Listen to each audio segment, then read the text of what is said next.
It's the year 3,000,000, and the animals of Earth's past now inhabit the planets of the galaxy in advanced societies. And even though the human species has long since been forgotten, the darkest parts of their history have not. A rising wave of fascism is sweeping across the galaxy, threatening to throw the Interspecies Galactic Alliance under autocratic rule.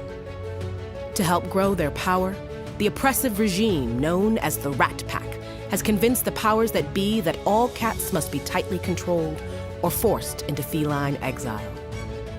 But everyone knows cats don't like to be collared, and they don't like to be caged. And so, the rebellion begins.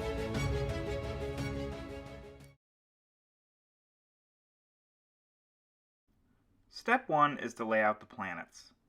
You're going to shuffle the planet deck and then draw the 12 cards from the planet deck and lay them out randomly, face up, in 3 rows of 4 cards each.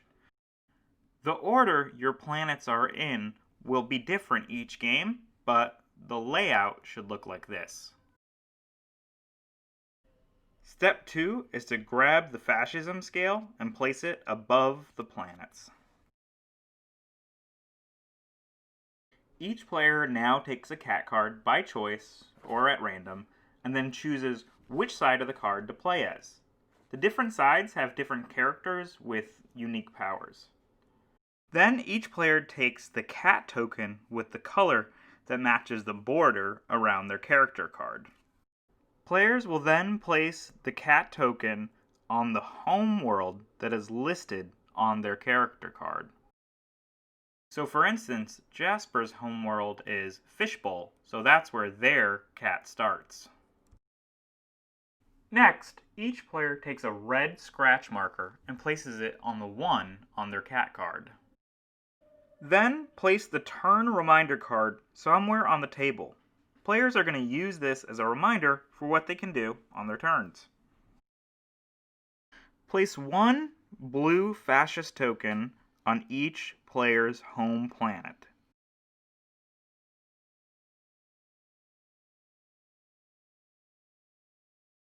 Then you're going to place 1 fascist token on each even-numbered planet. 2, 4, 6, 8, 10, and 12. And so yes, some planets may start with multiple fascists. Shuffle the resist deck. Then, each player draws 2 resist cards. Players may show each other the cards that are in their hands throughout the game.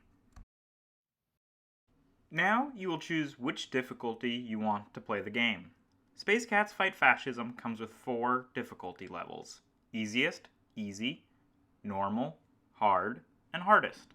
Refer to page 5 of the rulebook for each setting. We recommend that first-time players think about trying the normal difficulty level. To do so, just take a spare scratch marker and place it on the 3 of the Fascism scale. Now you're going to gather the remaining pieces of the game. Make piles for the remaining fascist tokens, the blue cubes, and the liberation tokens, the orange cubes. Next to the respective piles, you're also going to place the occupied flags, which are the printed blue discs, and the liberated flags, which are the printed orange discs. Also make sure to have the 3 blue dice within reach. Also shuffle and then place within reach of everyone the Galactic News deck and the Resist deck. Now you're going to choose which player will take the first turn. It can be whoever saw a cat most recently, or just someone at random. But then you're ready to play. Space Cats Fight Fascism is a cooperative game, meaning everyone is on the same team and wins or loses together. The goal of the game is to liberate the galaxy from the rising tide of fascism. You win the game if these 4 liberated flags are on the planets at the same time. However, because the fascist Rat Pack is so devious, you can lose if any of the following occurs. If all 3 occupied flags are on the planets at the same time, if all 20 fascist tokens are on the planets at the same time, or if the fascism scale reaches the lose space. You can review all of this on page 6 of the rulebook. In Space Cats Fight Fascism, you're going to travel around the 12 planets of the galaxy to remove fascist tokens, add liberation tokens, and help your fellow cats. So let's talk about liberation tokens and fascist tokens. A planet can only have one type of token on it at a time, either the fascist tokens, which are blue, or the liberation tokens, which are orange. However, there's no limit to how many tokens of a single type planets can have on them at once. Throughout the game, cards and rolls of the dice will add and remove these tokens from planets. Whenever a planet has at least 4 fascist tokens on it, you must immediately place an occupied flag on that planet. Remember, if all 3 flags are on the board, you lose the game. However, whenever a planet has at least 4 liberation tokens, you place the liberated flag with that planet's symbol on it. So because Frostnip has a tail symbol on it, you place the tail flag on that planet. And remember, if you have all 4 liberated tokens on the galaxy at the same time, you win the game. Having them on the galaxy at the same time is an important distinction, because both liberated and occupied flags are not permanent. If the planet drops below 4 fascist or liberation tokens, you must immediately remove that planet's flag. As a strategy tip, you will often want to place extra liberation tokens on planets in order to protect the liberated flag from getting removed. Each cat character has a unique basic ability that gives them bonuses when they play certain cards or make certain moves. Read your character card to learn about your ability. CJ, for instance, has the smuggler ability.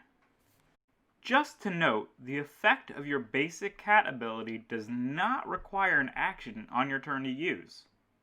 And actually, let's talk more about turns and taking actions now. Each cat takes an individual turn. On your turn, you may take up to 3 actions.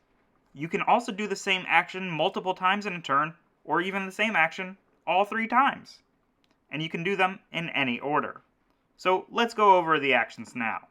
And just as a reminder, these are all listed on the turn reminder card. One of the actions you may do is travel. This just means that you can move to any one adjacent planet. But it's important to note you cannot move diagonally. We also want to note that there is no limit to how many cats may be on a planet at once. Another action you can take is to fight fascism. This just means that you remove 1 fascist token from the planet you are currently on. Next, you can also restock.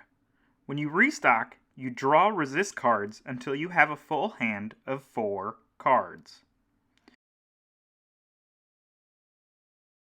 For one action, you can also play a resist card from your hand, use any or all of its effects, and then put it into a discard pile.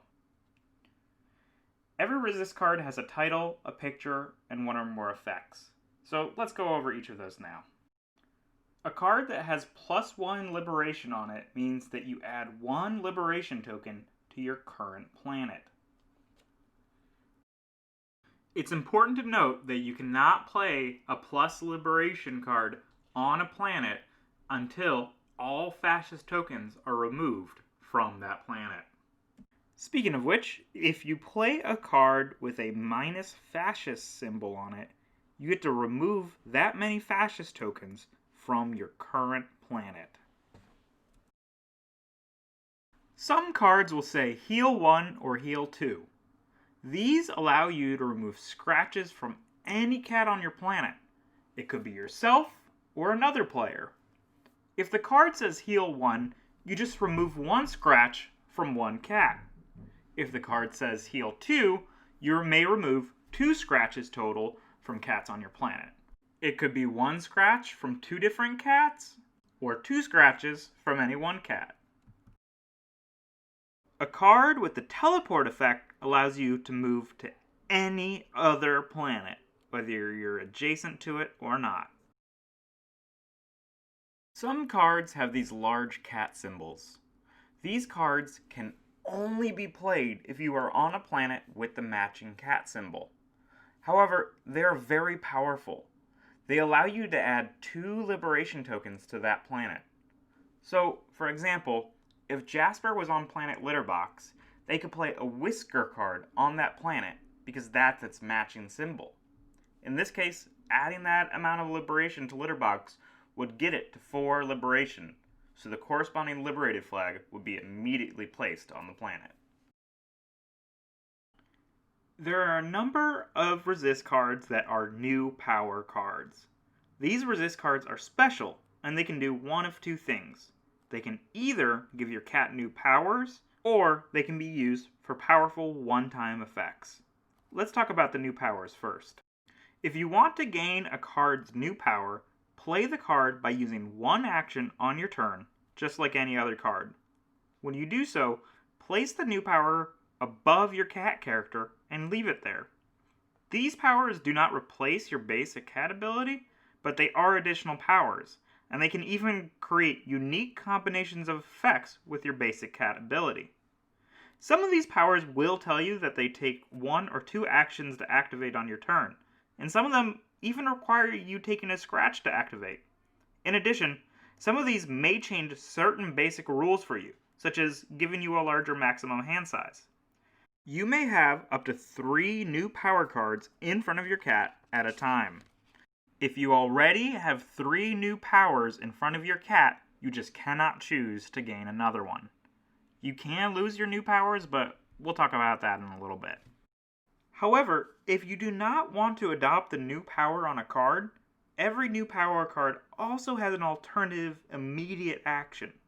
These immediate actions can be played for 1 action, just like any other resist card. After you use the immediate action, you just must discard the card.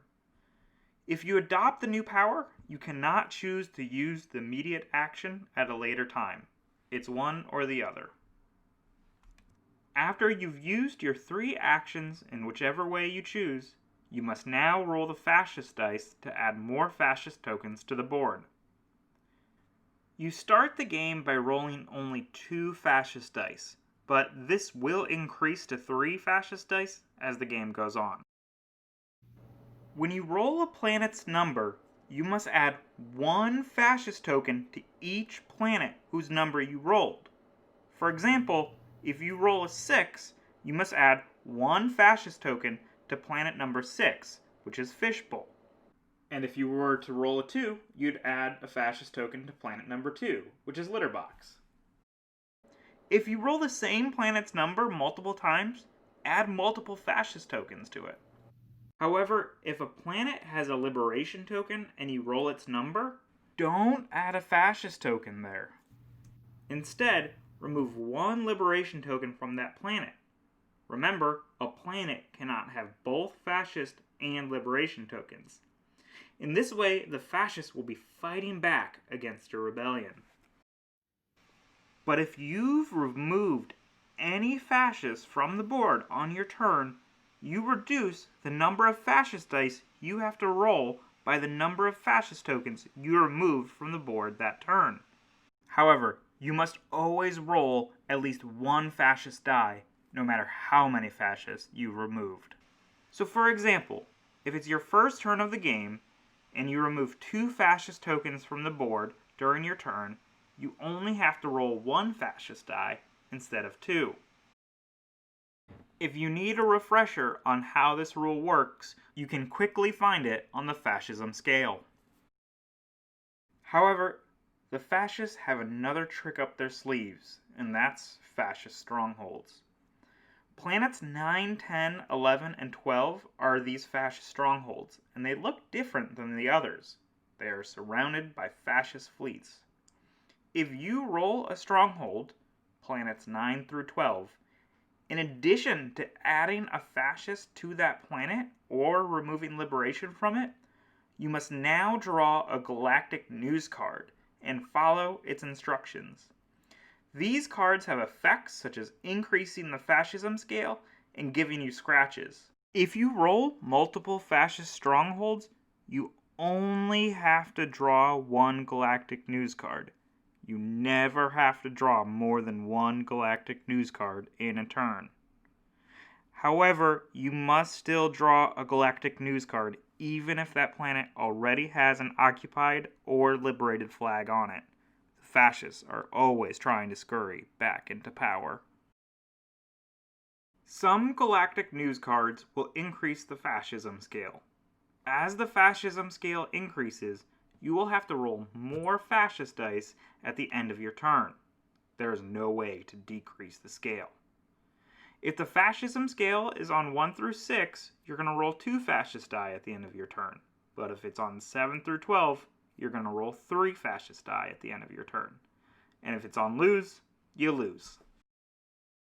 Remember, there's no limit to the number of tokens of one type that can be on a planet at a time. So if you roll a planet that is already occupied, just add another fascist token to it. And it is now harder to remove the occupied flag from that planet. If a planet has any liberation tokens on it when its number is rolled, remove one of those tokens. If that planet is liberated and falls below 4 liberation tokens, remove the liberated flag from that planet. If you roll a planet with 1 or more cats on it, each cat there has to take 1 scratch, even if that planet has liberation tokens or a liberated flag. If a cat is on a planet whose number is rolled 2 or 3 times, that cat takes multiple scratches. Each cat can take up to 4 scratches, as shown by their scratches track. As you take and heal scratches, move the scratch marker to show how many scratches you have.